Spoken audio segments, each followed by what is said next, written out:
یہ China radio international کی Urdu service ہے۔ بیجنگ اسٹوڈیو سے اب تک کی اہم خبروں کے ساتھ میں ہوں زبیر بشیر۔ سب سے پہلے خاص خبروں کا خلاصہ۔ چینی صدر شی جن پنگ کی امریکی وزیر خارجہ اینتھنی بلنکن سے ملاقات۔ وانگ ای کی امریکی وزیر خارجہ سے ملاقات۔ کمیونسٹ پارٹی آف چائنا اور کومنتانگ پارٹی کے اعلیٰ عہدیداروں کی ملاقات۔ آئیے اب خبریں سنتے ہیں تفصیل کے ساتھ۔ 19 جون کی سپہر چین کے صدر شی جن پنگ نے عظیم عوامی ہال میں چین کے دورے پر آئے ہوئے امریکی وزیر خارجہ اینتھنی بلنکن سے ملاقات کی۔ 19 جون کو سی پی سی کی مرکزی کمیٹی کے سیاسی بیورو کے رکن اور مرکزی دفتر خارجہ کے ڈائریکٹر وانگ ای نے بیجنگ میں امریکی وزیر خارجہ بلنکن سے ملاقات کی۔ وانگ ای نے کہا کہ امریکی وزیر خارجہ کا دورہ بیجنگ چین امریکہ تعلقات کے ایک نازک موڑ پر ہو رہا ہے۔ اس کے لیے ضروری ہے کہ بات چیت یا تصادم، تعاون یا تنازع میں سے کسی ایک کا انتخاب کیا جائے۔ اپنے ممالک کے عوام، تاریخ اور دنیا کے لیے ذمہ دارانہ رویہ رکھتے ہوئے ہمیں چین اور امریکہ کے تعلقات کو دوبارہ صحت مند اور مستحکم راستے پر واپس لانا چاہیے۔ دونوں ممالک کو ایک درست راستے کی تلاش کے لیے مل کر کام کرنا چاہیے۔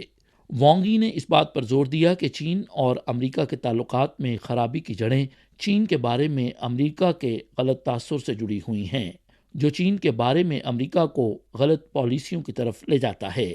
چین امریکہ تعلقات کو مستحکم اور طویل مدتی بنانے کے لیے سب سے اہم بات یہ ہے کہ صدر شی جن پنگ کے تجویز کردہ باہمی احترام، پرامن بقائے باہمی اور جیت جیت کے تعاون کے اصولوں پر عمل کیا جائے۔ وانگ ای نے چین کی ترقی اور احیاء کی تاریخی منطق اور ناگزیر رجحان کی تفصیلی وضاحت کی۔ چینی طرز کی جدیدیت کی مخصوص خصوصیات اور ہمہ گیر عوامی طرز جمہوریت کے بھرپور مفہوم کو متعارف کروایا اور امریکہ پر زور دیا کہ وہ چین کو خود ساختہ سانچے کے ساتھ عکس بند نہ کرے۔ وانگ ای نے امریکی فریق سے کہا کہ وہ چین کے خطرے کے نظریے کو بڑھاوا دینا بند کرے، چین کے خلاف غیر قانونی یک طرفہ پابندیاں ہٹائے، چین کی تکنیکی ترقی کو دبانا بند کرے اور چین کے اندرونی معاملات میں جان بوجھ کر مداخلت کرنے سے باز رہے۔ وانگ ای نے امور تائیوان کی حقیقی روح کو متعارف کراتے ہوئے کہا کہ قومی وحدت کو برقرار رکھنا چین کے بنیادی مفادات سے تعلق رکھتا ہے۔ امریکی فریق کو چین امریکہ 3 مشترکہ اعلامیوں میں طے شدہ ایک چین کے اصول پر عمل کرنا چاہیے، چین کے اقتدار اعلیٰ اور علاقائی سالمیت کا احترام کرنا چاہیے اور تائیوان کی علیحدگی کی کوششوں کی واضح طور پر مخالفت کرنی چاہیے۔ چین کے ریاستی کونسلر اور وزیر خارجہ چون گانگ نے بیجنگ میں امریکی وزیر خارجہ اینتھنی بلنکن سے بات چیت کی۔ فریقین کے درمیان چین اور امریکہ کے مجموعی تعلقات اور متعلقہ اہم امور پر طویل، واضح اور تعمیری بات چیت ہوئی۔ چینی وزیر خارجہ نے کہا کہ دونوں ممالک کو صدر شی جن پنگ اور صدر جو بائیڈن کے درمیان بالی میں ہونے والی ملاقات میں طے پانے والے اتفاق رائے پر عمل درآمد کرنا چاہیے تاکہ چین امریکہ تعلقات کی ترقی کو درست سمت میں واپس لایا جا سکے۔ کمیونسٹ پارٹی آف چائنا کی مرکزی کمیٹی کے تائیوان افیئرز آفس اور ریاستی کونسل کے تائیوان افیئر آفس کے ڈائریکٹر سونگ تھاؤ نے 18 جون کو چین کے صوبہ فوجیان کے شہر شیامن میں کومنتانگ پارٹی کے وائس چیئرمین شیالی یان سے ملاقات کی، جو 15ویں اسٹیٹس فورم میں شرکت کے لیے شیامن میں موجود تھے۔ سونگ تھاؤ نے کہا کہ سی پی سی کی مرکزی کمیٹی کے جنرل سیکرٹری شی جن پنگ اسٹیٹس فورم کو بہت اہمیت دیتے ہیں اور انہوں نے خصوصی طور پر ایک تہنیتی خط بھیجا ہے جو مختلف شعبوں میں آبنائے تائیوان کے دونوں کناروں کے انضمام اور ترقی کو مزید مستحکم کرنے اور تائیوان کے ہم وطنوں کے فائدے کی پالیسی اور تجاویز کا مظہر ہے۔ انہوں نے کہا کہ یہ خط تائیوان کے ہم وطنوں کا بے پناہ خیال رکھنے کی مکمل عکاسی کرتا ہے۔ سونگ تھاؤ نے کہا کہ ہم سال 1992 میں طے شدہ اتفاق رائے پر گامزن رہنے اور تائیوان کی علیحدگی کی مخالفت کرنے کی مشترکہ سیاسی بنیاد پر کومنتانگ پارٹی کے ساتھ مل کر تبادلوں کو مضبوط بنانے، باہمی اعتماد کو بڑھانے، دونوں کناروں کے تعلقات کی پرامن ترقی کو فروغ دینے اور مادر وطن کی وحدت کے عمل کو آگے بڑھانے کے لیے تیار ہیں۔ شیالی یوان نے کہا کہ سال 1992 میں طے شدہ اتفاق رائے پر گامزن رہنا اور تائیوان کی علیحدگی کی مخالفت کرنا کومنتانگ پارٹی کا مستقل موقف ہے اور امید ہے کہ دونوں جماعتیں سیاسی بنیاد پر تعاون کو مضبوط کرنے اور آبنائے تائیوان میں امن و استحکام کو برقرار رکھنے کے عمل کو جاری رکھیں گی۔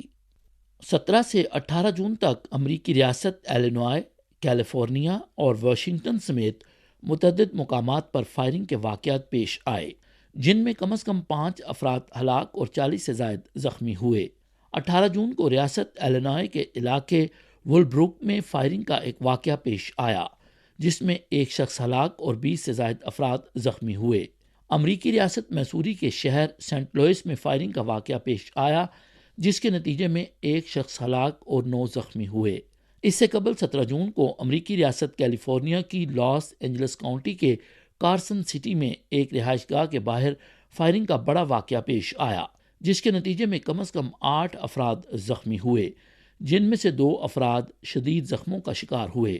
امریکی ویب سائٹ گن وائلنس آرکائیو کے اعداد و شمار کے مطابق رواں سال 18 جون تک امریکہ میں گن وائلنس سے متعلق واقعات میں 19,768 افراد ہلاک اور 16,813 افراد زخمی ہو چکے ہیں۔ 18 جون کو جاپان کے اوکیناوا پریفیکچر کے لوگوں نے ناگو سٹی کے علاقے ہینوکو میں حکومت کی جانب سے امریکی فوجی اڈوں کی مقامی علاقے میں منتقلی کے منصوبے پر احتجاج کیا۔ ان افراد کا کہنا تھا کہ وہ اپریل 2004 میں ہونے والی پہلی ریلی کے بعد سے تقریباً 7,000 دنوں سے اس معاملے پر جاپان کی مرکزی حکومت سے احتجاج کر رہے ہیں، اور موجودہ اجتماع ایک بار پھر امریکی فوجی اڈے کی مخالفت کے ہمارے عزم کا اظہار ہے۔ جاپان میں تعینات امریکی افواج کو جاپان میں غیر علاقائی دائرہ اختیار حاصل ہے اور وہ جاپانی دائرہ اختیار کے تابع نہیں۔ امریکی فوج کی جانب سے ہوائی جہازوں کے شور اور امریکی فوجیوں کے جرائم جیسے مسائل طویل عرصے سے اوکیناوا کے مقامی لوگوں کے لیے پریشانی کا باعث ہیں۔ یاد رہے کہ جاپانی اور امریکی حکومتوں کا اوکیناوا پریفیکچر کے امریکی اڈے کو ہینکو تک منتقل کرنے پر اتفاق ہے، لیکن اوکیناوا کے عوام اس کے خلاف شدید احتجاج کرتے ہیں اور ان کا مطالبہ ہے کہ اسے مکمل طور پر اوکیناوا سے باہر منتقل کیا جائے۔ یوکرین کے کاکھوو ہائیڈرو الیکٹرک ڈیم کے دھماکوں کے بعد روس کے زیر کنٹرول خراسان کے علاقے میں آنے والے سیلاب کی بلند سطح اب کم ہو چکی ہے، تاہم اس سے ہلاکتوں کی تعداد 35 تک پہنچ گئی ہے۔ روس نے 18 جون کو کہا کہ کھاکوو کا ہائیڈرو پاور اسٹیشن نیو کھاکوو شہر میں سیلاب کے پانی کی سطح اب کم ہو رہی ہے۔ اس سیلاب سے 23,000 مکانات پانی میں ڈوب گئے۔ توقع ہے کہ کھاکوو آبی ڈیم مقامی وقت کے مطابق 19 جون تک مکمل طور پر خالی ہو جائے گا۔ خراسان کے علاقے میں ہنگامی حالت کے نفاذ کے دوران تقریباً 8,000 رہائشیوں کو محفوظ مقامات پر منتقل کیا جا چکا ہے۔ 6 تاریخ کو کھاکوو کا ہائیڈرو پاور اسٹیشن تباہی کی وجہ سے ٹوٹ گیا اور دریائے دنیپر کے زیر طاس علاقوں میں پانی کی سطح تیزی سے بلند ہوئی، جس سے سنگین حیاتیاتی بحران پیدا ہوا۔ جنوبی یوکرین کے شہر نیکولائیو کے مقامی محکمہ صحت کا کہنا ہے کہ ہائیڈرو الیکٹرک ڈیم میں ہونے والے دھماکے اور اس کے بعد آنے والے سیلاب نے دریائے ڈنیپر اور بحرہ اسود کے ساحلی علاقوں کو کچرے کے ڈھیر اور جانوروں کے قبرستان میں تبدیل کر دیا ہے۔ حال ہی میں میکسیکو میں گرمی کی لہر نے ملک کے کئی حصوں کو اپنی لپیٹ میں لے لیا اور کچھ علاقوں میں درجہ حرارت 45 ڈگری سینٹی گریڈ تک پہنچ گیا۔ کئی بڑے آبی ذخائر میں پانی کا ذخیرہ کم ہو گیا۔ کچھ علاقوں میں خشک سالی کی وجہ سے مکئی جیسی فصلوں کی وقت پر آب پاشی نہیں ہو سکی اور اس سال کی فصل میں کمی ہونے کا بڑا امکان ہے۔ میکسیکو کی حکومت نے مقامی آبادی پر زور دیا کہ وہ گرم موسم سے نمٹنے کے لیے اقدامات کریں۔ میکسیکو کے شہر ویرا کروز کے ایک کسان انتونیو نے کہا کہ اس میں کوئی شک نہیں کہ فصلوں پر گرمی کا منفی اثر پڑا ہے۔ کافی عرصے تک بارش نہیں ہوئی، اس لیے لوگوں کو مصنوعی طور پر آب پاشی کرنا پڑی، لیکن خشک سالی کی وجہ سے پانی کی شدید قلت موجود ہے اور آب پاشی کے لیے پانی دستیاب نہیں۔ انتونیو کا کہنا تھا کہ انہوں نے کم از کم گزشتہ 5 سالوں میں اتنی شدید گرمی اور خشک سالی نہیں دیکھی اور اس سے آب و ہوا میں بڑی تبدیلی رونما ہوئی ہے۔ یہ تھیں چائنا ریڈیو انٹرنیشنل کی اردو سروس سے اب تک کی اہم خبریں۔